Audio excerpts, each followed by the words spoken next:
The weather is starting to turn, the playoff picture is getting clear, and it's getting harder and harder to pick one game ball winner out of the many worthy nominees. Hi again, everyone. Jody Norstead here from Midco Sports Network. Wait until you see the performances turned in over the weekend in North Dakota. And it was headlined by an Imperial.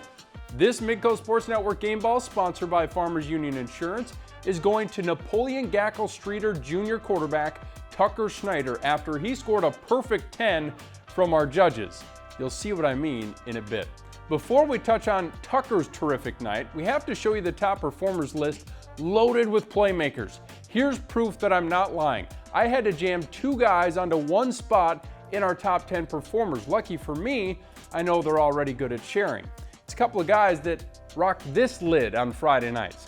Just watch this highlight. First off, Carson Hagerly makes a terrific catch off the Peyton Jancy pass, but moments later, he has the ball poked loose right to his senior teammate 𝗕𝗹𝗹𝗰𝗏, who takes it the rest of the way for a touchdown.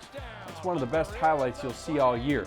𝗕𝗹𝗹𝗰𝗏 and Hagerly shined all night, leading the Packers to a win over 5th-ranked Shanley on Midco Sports Network. Hagerly had an outstanding touchdown catch and also returned a kick for a score, which was a huge answer to a Shanley touchdown. The duo combined for 12 catches, 183 yards, 3 total touchdowns, and a trio of interceptions in the victory. They had the EDC's leading passing attack flustered. Give the honorable mention to Jancy, who's taken huge strides the last few weeks at that quarterback spot. 𝗕𝗹𝗹𝗰𝗏 quarterback Preston Bonenstingle continues to stack up the numbers. The Warbird senior completed 10 of his 12 passes for a $166 and 3 scores.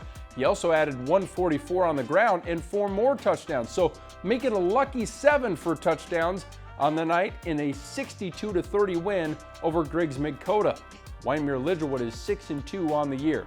If you watched our game on Saturday night from the Magic City, you got to see Bismarck's Isaiah 𝗚𝗺 and his offensive line make the defense pretty much disappear.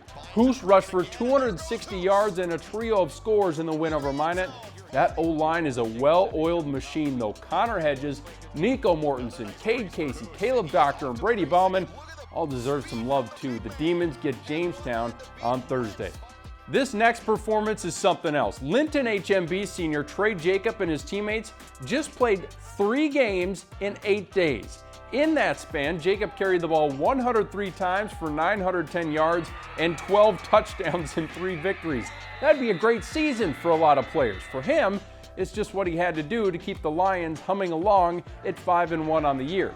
He had to carry the extra load with All-State QB Lucas Schumacher sidelined by an injury.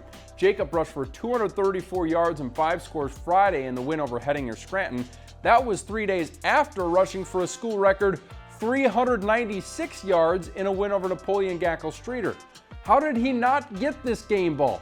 Yeah, I'm still a little torn about it too, to be honest. Like I said, these decisions have been brutal lately. Here's another guy that's doing everything in his power to carry his team week after week. Surrey's Chris Jenner turned 31 carries into 320 yards and 2 touchdowns, not to mention he made 6 tackles for loss. Not just 6 tackles, 6 tackles for loss on defense.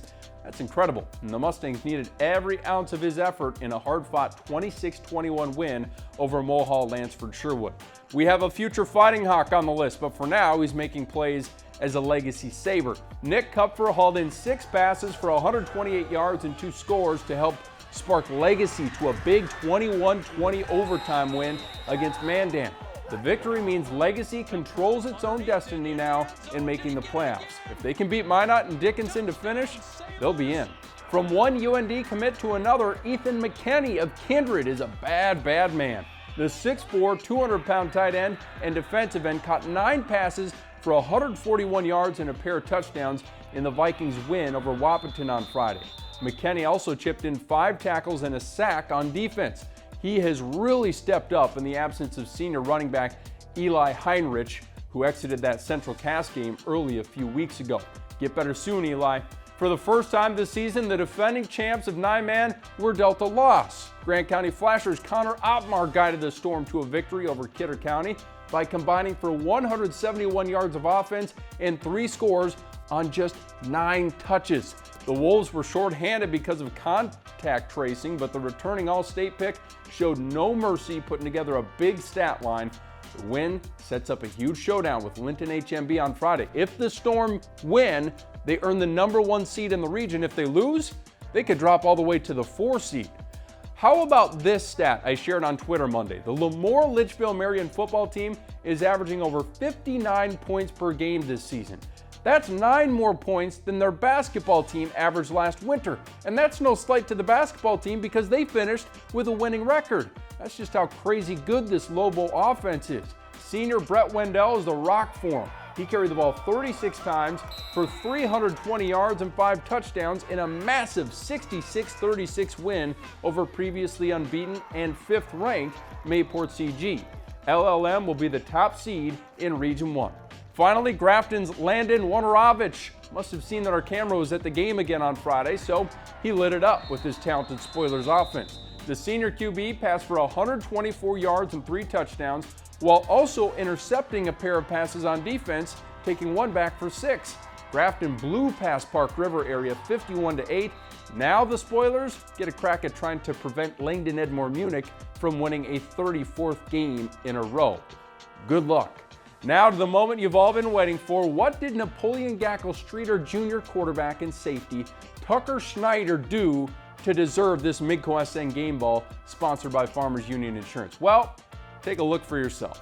He passed for 410 yards and 7 touchdowns, and also rushed for 163 yards and 3 more touchdowns. Do the math, and that's 570 yards of offense and 10 touchdowns in one game. And they needed every bit of it to beat Mount Regent New England in double overtime, 66-64.